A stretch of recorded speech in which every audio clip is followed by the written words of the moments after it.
Hello everyone and welcome back to my channel. Today we are going to create a swirl design. This flowing design is very easy to create and takes only few seconds. As you can see on the screen, it looks very elegant and simple. So let's start the video. Start by applying a thick layer of black gel polish as shown in the video.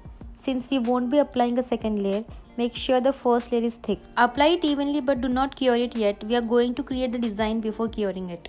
Now we are going to use the second gel polish. I have chosen white gel polish, but you can choose any color you like. Start making a swirl pattern with the gel polish on top of the black layer.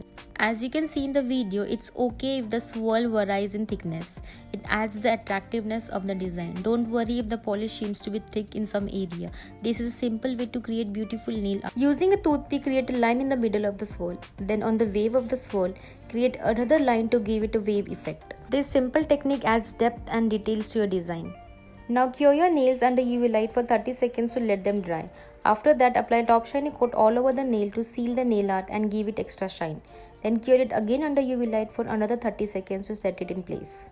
And there you have it. Our design is complete. It looks beautiful, simple and elegant. Give it a try and let me know into the comments below. Don't forget to like, share and subscribe to my channel to stay updated on future videos. Thank you so much for watching.